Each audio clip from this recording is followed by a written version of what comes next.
Parents, if you want to raise confident kids, you have to avoid these three mistakes. I've been coaching martial arts to youth for over 10 years. I've been teaching confidence building workshops at schools and youth centers, and this is what I've learned about raising confident kids. Before we dive into the mistakes, we talk about why we want kids to be confident. A big part of confidence is self-belief. A confident kid is a kid who believes in themselves. A kid who doesn't doubt their misunderstanding as failure. As a kid, we learn a lot of things, and everything that we're taught isn't actually being taught to us and how we learn it. We have kinesthetic learners, we have visual learners, we have audio learners. There's a lot of different types of learners, but when we're being taught, it's by one person to fit everybody. Learning isn't a one-size-fits-all equation. We all learn in different ways, and a confident kid will realize that it's not them who's lacking the intelligence, but they're just not learning it in the right way, and it's believing in themselves that, hey, I'm not stupid, or I'm not weak, I just haven't learned this skill correctly yet. They won't let people walk over them. They won't let their beliefs be crushed. They'll stand up for what they believe in, and they'll fight for what's right. And lastly, a confident kid will seek out challenges. They'll learn to grow and develop and not be fit into a box.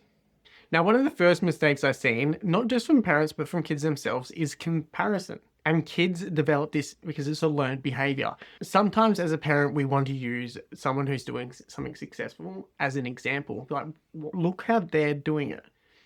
But as soon as we point the light onto someone else, we're taking the light away from our child. We want to avoid statements like, why can't you be more like your brother, that kid?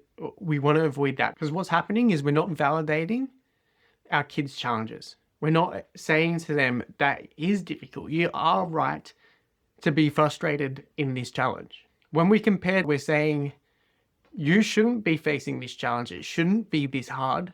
It should be as easy as it is for that person over there. And this goes back to how we learn in different ways. This kid might just be picking up what the teacher is saying more effectively, and we just haven't found the right way to learn it yet. What we should be doing instead is validating our kids' challenges. Instead of being like, why can't you just do it like this? Or have you tried like this? I understand that looks difficult. I could imagine that you're frustrated. It looks extremely challenging from the sidelines. What we're doing here is we're validating their emotions, we're validating what they're feeling, allowing them to be at peace with having things that are difficult. We want kids that have adversity, that face challenges and it becomes difficult but keep persisting through it. Now, kids aren't going to persist through challenges if you say to them, it should be easier. You should be like that person, because they won't face the challenge and they'll only go through and they'll only seek out tasks that are easy because they get the reward immediately. What we want to do instead is encourage the challenge. Encourage the fact that they're persisting through difficult times and get the reward at the end. Number 2 is overprotection. If you take away all challenges, you take away all rewards. And this is a big one that comes up in martial arts because martial arts academies are extremely padded. They're protected physically, but also mentally. A good martial arts coach will create controlled challenges. Now, for kids, it's really important to have controlled challenges. We don't want things that are too easy because it becomes boring and you will lose their attention. And we don't want it to be too difficult because then it becomes overwhelming and frustrating. We want to find the middle spot. It's where we control the challenges for it to have a little bit of difficulty, but be achievable. Now, it's not just in the martial arts academy where you should be doing controlled challenges. Anything that we want to be working towards with our kid and we want to be building confidence in, we should be having controlled challenges. Even if it's something as simple as keeping our kids' attention and not allowing that little squirrel brain to kick in every time that we're trying to work on a task. What it could look like is not just striving for like a 30-minute sit down and expecting them to do an activity for 30 minutes, but what it can look like is striving to sit down and do a task for 5 to 10 minutes. And eventually we build it up because the control challenge becomes bigger and bigger. Now, it's your duty for me as a coach, but for you as a parent, to make sure these challenges are actually controlled. We don't want our kids to fail because it's too difficult, and we don't want them to get bored and distracted because it's too easy.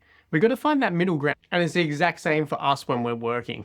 If we're doing something that isn't rewarding or is not challenging, we get bored and We get distracted, and if it's too complicated and it's too challenging, we get overwhelmed and frustrated. Now, number 3 is empty praises.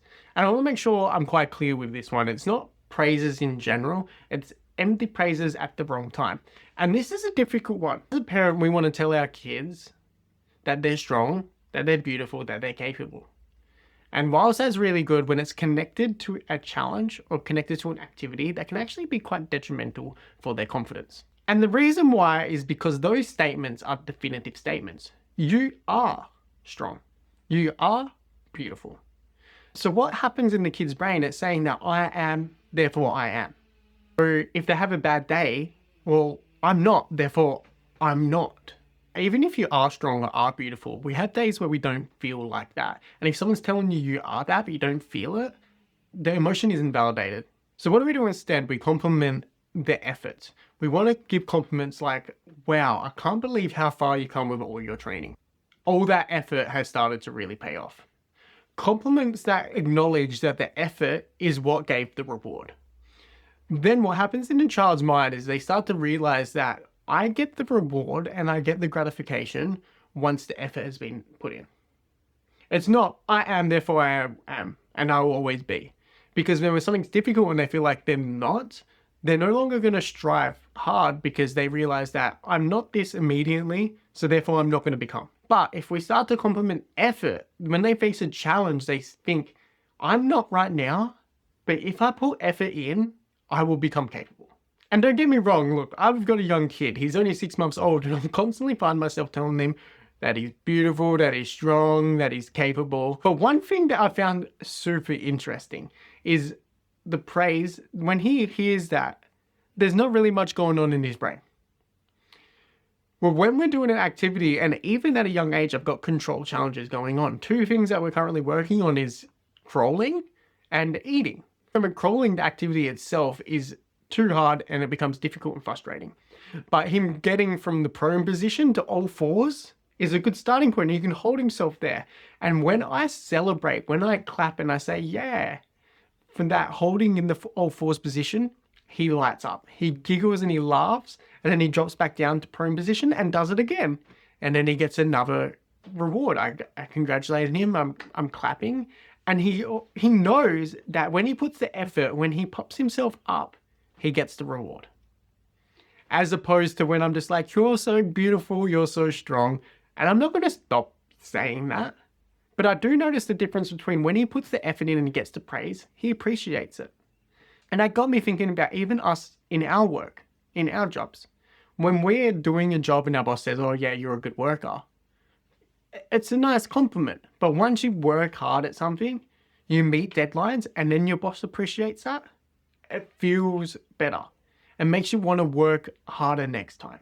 You feel recognized. Same thing if you're a stay-at-home parent and you clean the whole house, and then your partner gets home and they recognize, wow, like the house looks really clean. You must have worked really hard today. That feels a lot better than just saying you're a good mum or you're a good dad. I want to hear that. But when you tell me I am a good dad or a good mum because I've done this task, it feels a lot better. So there's 3 really simple mistakes that often are made from my perspective as a coach and seeing parents on the sidelines. We got comparison, we got overprotection, and we got empty praises. Now, is this going to fix your kids' confidence completely? No, it might not. But what it is going to show them is that you're here to listen to them. You're not here to dictate them. You're here to validate their emotions and what they're feeling.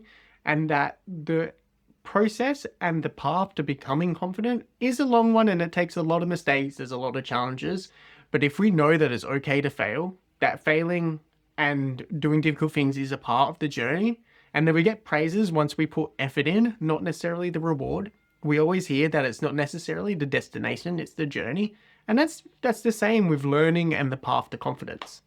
So these are things that we can put into practice. We got the mistakes, and we got the ways that we can actually flip it on its head, and we can make it a little bit more of a confidence accelerator. Now, if you found any value in this, thumbs up, like and subscribe to the channel. Comment if you agree or disagree with any of these, and let me know if you're going to implement any of these. That's what I'd really be interested in, is if you do implement it, how did your kid react? Was there a positive reaction? Did you see the difference in the praises? So let me know, drop a comment down below, like and subscribe, and I'll see you next time.